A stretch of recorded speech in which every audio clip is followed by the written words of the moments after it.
বিকেলের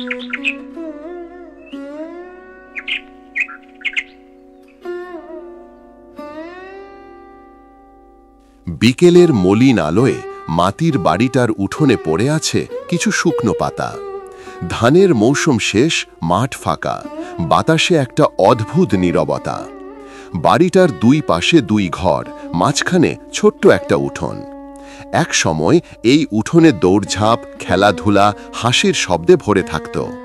এখন শুধু শুনতে পাওয়া যায় হাঁসের ডাক কিংবা ভাঙা চালের ফোঁটা পড়ার শব্দ।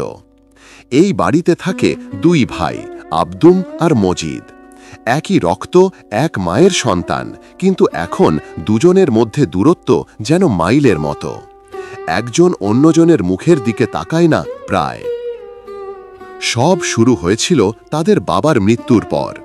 বাবা ছিলেন গ্রামের এক সৎ মানুষ। দিন রাত খেটে গিয়েছিলেন দুই ছেলেকে মানুষ করার জন্য। তিনি একখানা পুরনো মাটির ঘর আর 3 বিঘে জমি রেখে গিয়েছিলেন। বাবার মৃত্যুর পরই শুরু হলো ভাগাভাগির গল্প। আব্দুল বলেছিল, আমি বড়, সংসার আমার বড়, তাই জমিটা একটু বেশি হলে ক্ষতি কি? মজিদ তখনও অবিবাহিত। সে মাথা নিচু করে বলেছিল, যা ভাই বলবে তাই ঠিক। সেদিন সে কিছু বলেনি, কিন্তু বুকের ভেতর কেমন একটা তিক্ততা জমে রইল। এক সময় ছোটবেলায় যাকে ভাই বলে জড়িয়ে ধরত, সেই ভাই এখন যেন অচেনা মানুষ। বাবার মৃত্যুর কিছুদিন পর মাও চলে গেলেন। তিনি নাকি মৃত্যুর আগে একটাই কথা বলেছিলেন, তোরা একে অপরকে ছেড়ে যাস না রে। কিন্তু সময়ের সঙ্গে সঙ্গে সেই কথাটা যেন বাতাসে মিলিয়ে গেল।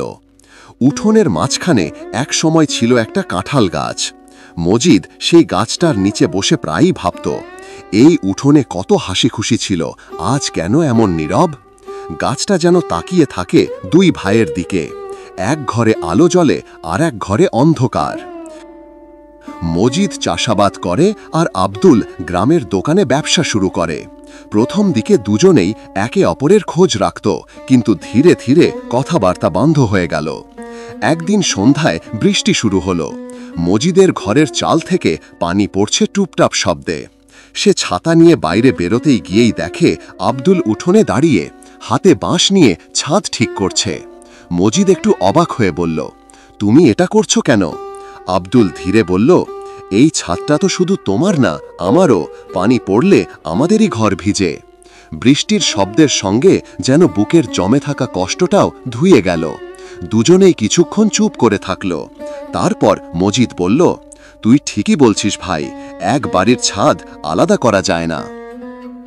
পরের দিন সকালটা ছিল অদ্ভুতভাবে শান্ত। পাখির ডাক, কুয়াশা আর ভেজা মাটির গন্ধ। দুই ভাই একসাথে চা খেতে বসল বহুদিন পর। আব্দুল বলল, মা থাকলে কত খুশি হতেন আজ। মজিদ চুপ করে মাথা নাড়ল। তারা একসাথে সেই পুরনো কাঁঠাল গাছটার নিচে গেল। গাছের গোড়ায় তখনও মা বাবার কবরের পাশে কয়েকটা ফুল পড়ে আছে। দুজনেই বসে পড়ল নিঃশব্দে। হঠাৎ আব্দুল বলল, তুই জানিস, মা বলতেন ভাই মানে আয়না, তাকে হারালে নিজের ছায়াও হারায়। মজিদের চোখে জল এসে গেল।